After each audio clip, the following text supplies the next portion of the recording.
बीजक साखी प्रकरण की 308वीं साखी। साँचे श्राप न लागे, साँचे कालहिन खाए, साँचे साँचा जो चले ताको काह न साए। सत्य को श्राप नहीं लगता, शाप। सत्य को काल खा नहीं सकता, और जो सत्य ही सत्य के पथ पर चलता है उसका कोई क्या बिगाड़ कर सकता है।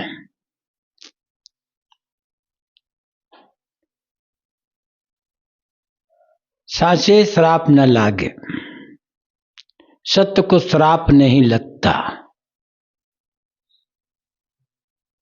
पहले वर और शाप की बात बहुत चलती थी।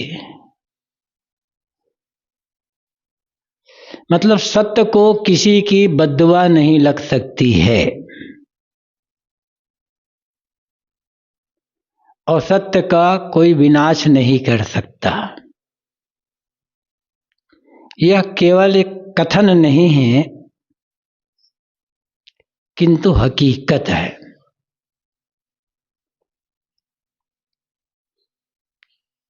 अब सत्य क्या है, किस सत्य की बात यहां साहब कह रहे हैं। और ये कहते हैं कि जो सत्य के ही मार्ग पर चलता है उसका विनाश कौन कर सकता है। तो ये सत्य है क्या। ठीक है, परमार्थिक दृष्टि से देखा जाए तो जो प्रत्येक घट में निवास करने वाला चेतन जीव है वह सत्य है, उसका विनाश तो होगा ही नहीं। वो तो तीनों काल में एक रस रहने वाला है।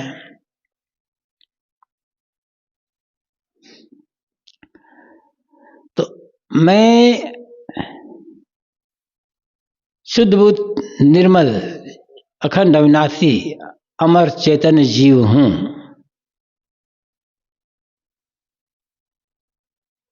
इस भाव में जिसका मन लग गया है, अच्छी तरह से इसकी समझ हो चुकी है,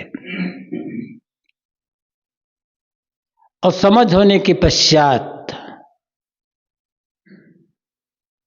जिसका मन भी पूरी तरह से निर्मल निष्काम हो गया, जो सब तरफ से अनासक्त है, जिसके मन में किसी प्रकार का कोई लोभ मोह नहीं है, जिसका मन निर्द्वंद है, उसका विनाश कौन कर सकता है। उसको किसकी बद्दुआ लगेगी। उसे कोई डर भी नहीं है। जिन्होंने नाशवान प्राणी पदार्थों की अहंता ममता का त्याग कर दिया, लोभ मोह से सर्वथा जो रहित है, उसे भय भी नहीं होगा। सारे भय का कारण होता है अहंता ममता लोभ मोह, यह चिंता का कारण है। कुछ अपना मानते हैं हम, कुछ पकड़ होती है मन में, तो भय होगा, चिंता होगी। अब पकड़ नहीं तो भय भी नहीं होगा, चिंता भी नहीं होगा।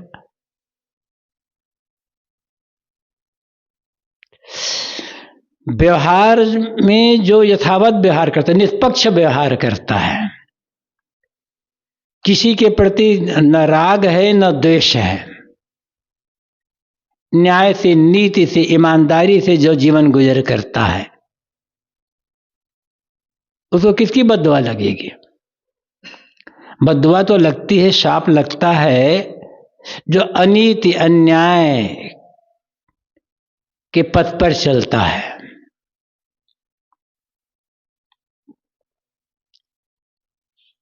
उसको डर भी रहेगा।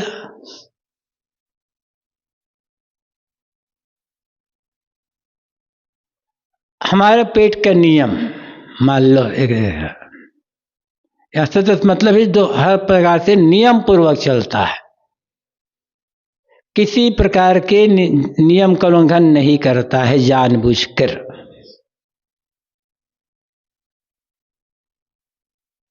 तो मान लो जैसे हमारे पेट का नियम, आंत का नियम है,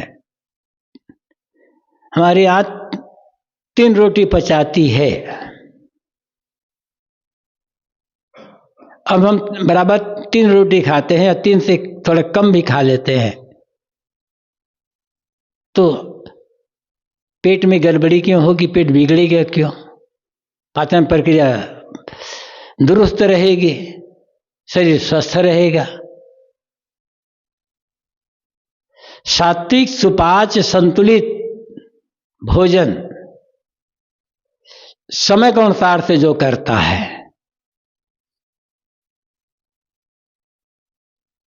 उसको किसी का साप नहीं लग सकता है, उसका शरीर बराबर स्वस्थ रहेगा। भोजन सात्विक सुपाच्य संतुलित तो है, लेकिन टाइम बे टाइम खाता है। कभी 10 बजे खा लिया, कभी 12 बजे, कभी 2 बजे, कभी 4 बजे, तो बराबर पाचन प्रक्रिया दुरुस्त नहीं रहेगी और शरीर स्वस्थ नहीं रहेगा। ये भी एक सत्य का पालन करना है। बिहार में जो किसी को धोखा नहीं देता है, किसी के साथ छल कपट नहीं करता है, किसी की चीज को जो हड़प नहीं करता है, जो सबसे सरल व्यवहार रखता है, अपेक्षा कामना छोड़ करके रहता है, सेवा करता है, सहयोग करता है, अन्य सारे काम करता है, लेकिन अपेक्षा रहित होकर के, लोभ मोह को छोड़ करके, किसी से उलझता नहीं है। कोई किसी ने निंदा किया, किसी ने अपमान किया, किसी ने कुछ किया, तो उसमें उलझता नहीं, जो विवाद रहित रहता है। उसका विनाश कौन करेगा? उसको किसका शाप लगेगा? जो स्वयं दूसरों की निंदा नहीं करता, बुराई नहीं करता, दूसरों की बुराइयों की चर्चा नहीं करता, बुराइयों की नकल नहीं करता, और अपनी निंदा सुनकर, अपना अपमान सुनकर के शांत रहता है,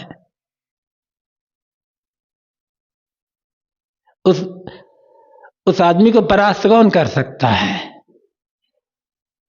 उसे काल क्यों खाएगा? उसका विनाश क्यों होगा?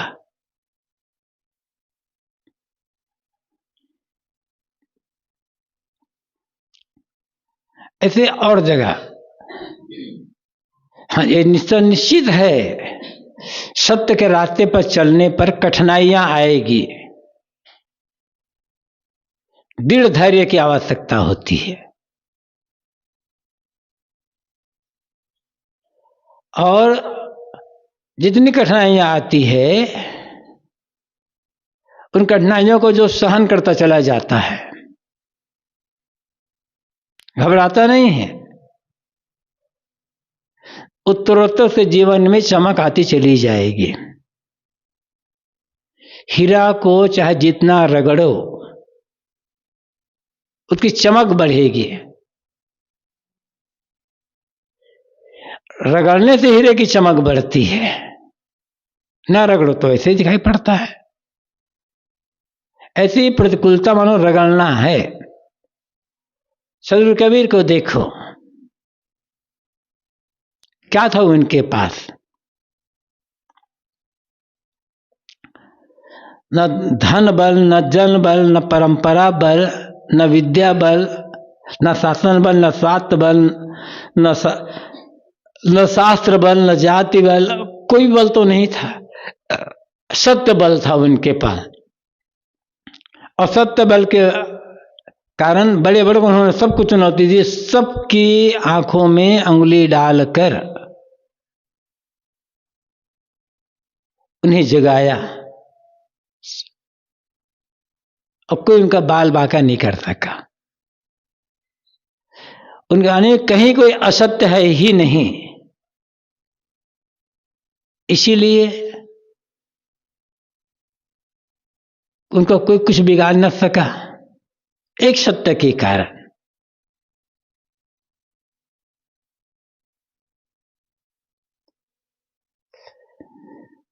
झूठ को जो उन्होंने छोड़ दिया मनसा वाचा कर्मणा, उसका बिगाड़ क्यों होगा? आदमी को विश्वास नहीं होता है सत्य पर। झूठ के प्रति इतना मोह कर लिया आदमी, इतना मोह कर लिया है, झूठ बोलते बोलते, झूठा काम करते करते, झूठी बातों को मानते मानते झूठ पर इतना विश्वास कर लिया है कि सत्य से वो डरता है, सत्य को सहन नहीं कर सकता, रास्ते पर चलने में उतनी कठिनाई का अनुभव करता है।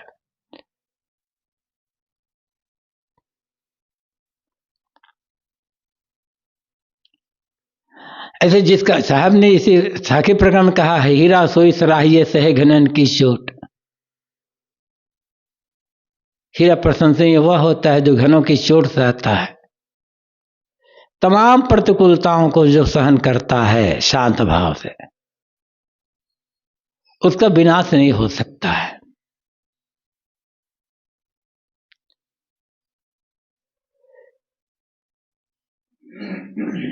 जिसका सिद्धांत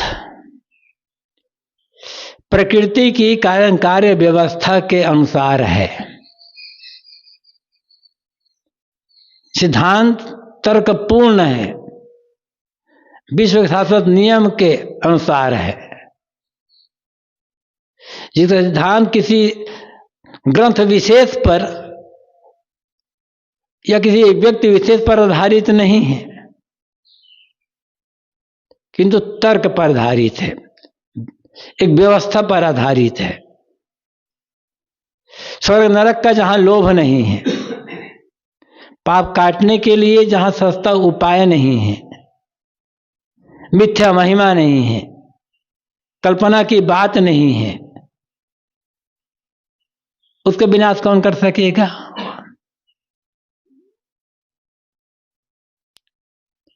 उसको साफ किसी का क्यों लगेगा? जो लोग किसी शास्त्र विशेष के आधार पर ही अपना सिद्धांत निरूपित करते हैं और मानते हैं कि इसमें जो कुछ लिखा है सब सत्य है, उसकी बात कटेगी। किसी महापुरुष विशेष पर ही उनका सिद्धांत निर्धारित है, तो उसके पहले क्या होगा? सत्य त्रिकाला बाधित होता है, सब समय रहने वाला।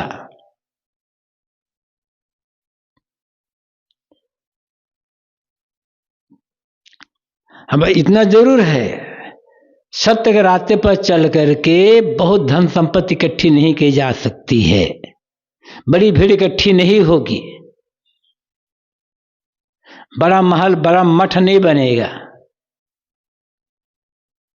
लेकिन जो सत्य के रास्ते पर चलेगा वो इन सब की आशा भी नहीं करेगा, उसका मन हर समय शांत संतुष्ट ही रहेगा। सत्य ही परम बल है, सत्य ही तप है, सत्य ही दान है, सब कुछ सत्य ही है। सत्य को स्वीकार करना, जिन्होंने सत्य को समझ लिया, अब सत्य तो अनेक बार है, इस पर बराबर चर्चा होती है कि ज्ञान सत्यता पूर्ण हो, वाणी सत्यता पूर्ण हो, कर्म भी सत्यता पूर्ण हो और भावना सत्यता पूर्ण हो, ये सत्य की प्रतिष्ठा है। इसलिए भगवान साहब ने कहा साथ बराबर तप नहीं। तो सत्य का ज्ञान, अब सत्य क्या है? सत्य तो यही है कि जड़ और चेतन ये दोनों सत्य हैं। तो जड़ और चेतन की मौलिकता का, उनके गुणधर्मों का,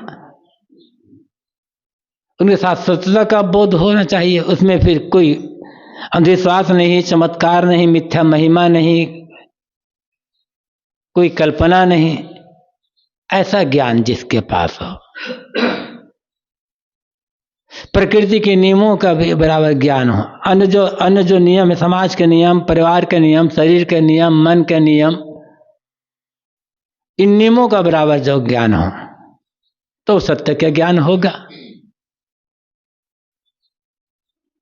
ऐसा ज्ञान हो और फिर बात बोली जाए वो भी सत्यतापूर्ण हो, किसी को धोखा देने वाली बात नहीं, जिस बात में छल कपट नहीं है, स्वार्थ भावना नहीं है, अहम नहीं है, किसी को चोट पहुंचाने के लिए बात नहीं बोली जा रही है, जो बातें न्यायपूर्वक है, नीति निष्पक्षतापूर्ण, ऐसी बातें जो बोलता है उसको डर क्यों होगा? और काम भी जो करता है ईमानदारी पूर्वक करता है, हर जगह ईमानदारी का व्यवहार होता है उसका, भावना भी वैसी ही है। ऐसा जब सत्य हो जाएगा तब साहब कहते हैं उसे शाप नहीं लगेगा, उसको काल खा नहीं सकता है। समय बीतता जाएगा वो और चमकता चला जाएगा।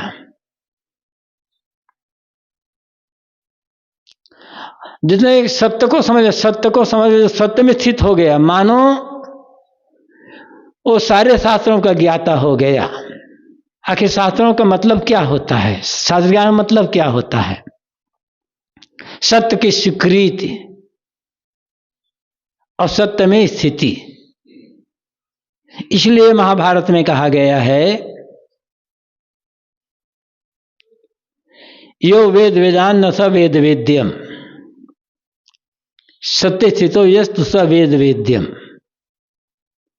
जो वेदों को पढ़ना जानता है, वेद मंत्रों का अर्थ जानता है, वेद मंत्रों की व्याख्या कर लेता है, वह वस्तुतः वेद को नहीं जानता, वेद तत्व को नहीं समझता, वेद के रहस्य को नहीं समझता है। किंतु वेद के रहस्य को कौन समझता है? वेदों का वास्तविक ज्ञान किसको होता है? सत्य स्थो यस्त, जो सत्य में स्थित हो गया, सत्य को जानकर अपने सत्य आत्मा में स्थित हो गया, जिसका भाव सदैव सत्यतापूर्ण है। वेद के असली मर्म को, रहस्य को वही जानता है, भले वो वेद पढ़ना ना आता हो, लेकिन सत्य को जानकर सत्य में स्थित हो जाना, ये सारे शास्त्रों का ज्ञाता हो जाना है। और भी कहा गया है, वेदस्योपनिषद सत्यम, सत्योपनिषद दमः, दमस्योपनिषद मोक्ष, इत सर्वानुशासनम। वेद का सार क्या है? वेदों का सार, शास्त्रों का सार क्या है? सत्य। अब सत्य का सार क्या है फिर? दम, अपने मन इंद्रियों पर पूरी तरह से स्वस्थता, संयम, मन इंद्रियों की चंचलता का त्याग। तो समझना होगा कि अब सत्यम हुआ है। सत्य का ज्ञान तो है, लेकिन इंद्रिया, मन और इंद्रिया चंचल है तो सत्य, वो बराबर सत्य का ज्ञान नहीं कहलाएगा। सत्य का ज्ञान तब कहलाएगा जब मन इंद्रियां शांत हो, और मन इंद्रियों पर संयम है। इसका फल क्या है? मोक्ष की प्राप्ति, कल्याण, परम शांत, परम तृप्ति, संतुष्टि, निर्भयता, पूर्ण निर्भयता हो, तब ये होता है।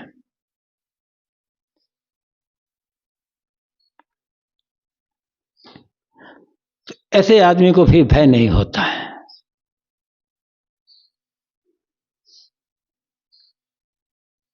गया है वाल्मीकि रामायण में, सत्य में सुरो लोके सत्य धर्म तदा सत्यम मूलानि सर्वाणि सत्य नास्तम परम पदम। सत्य ही ईश्वर है, तो सत्य क्या है? आत्मा का बोध, सत्य का बोध और सत्य की रहनी, ये मानो वो ईश्वर को मिल गया, प्राप्त है। सारे धर्मों का सदा से धर्म सत्य पर स्थित है। धर्म सत्य अलग अलग नहीं है,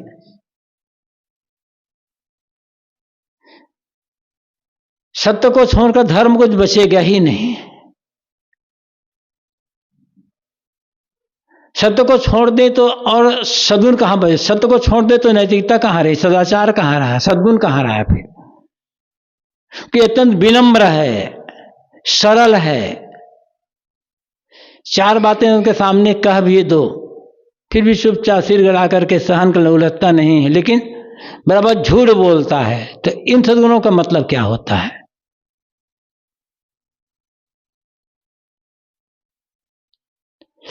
तमाम सद्गुण होते हुए भी यदि सत्य नहीं है तो किसी सद्गुण का महत्व नहीं होता है।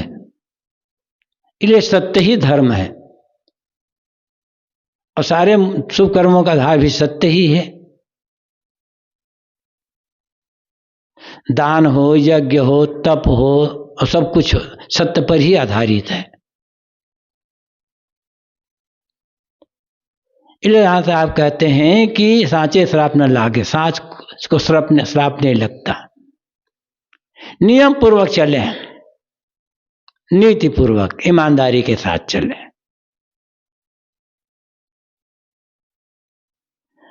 अड़चने आएगी, अड़चन तो कहां नहीं आती है, लेकिन रास्ता ना छोड़े, लेकिन सारी अड़चनें दूर हो जाएंगी। जो विरोधी है वो भी सहयोगी बन जाएंगे। सहयोगी न भी बन जाएंगे तो अंदर से स्वीकार ही करेंगे कि इसकी बात सच है। व्याख्या इस पर और लंबी की जा सकती है, लेकिन सारी बातें सब इसमें आ जाते हैं। पहले मैंने कहा था बीच में, जड़ चेतन का सम्यक बोध है निर्भ्रांत बोध, और निर्भ्रांत बोध के अनुसार सारी जड़ शक्तियों का जिन्होंने त्याग कर दिया है।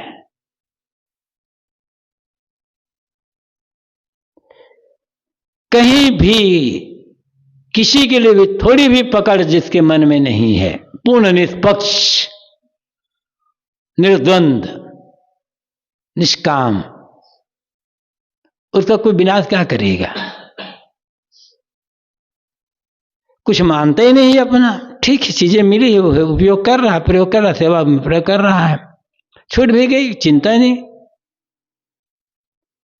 ये काल का ना खाना है।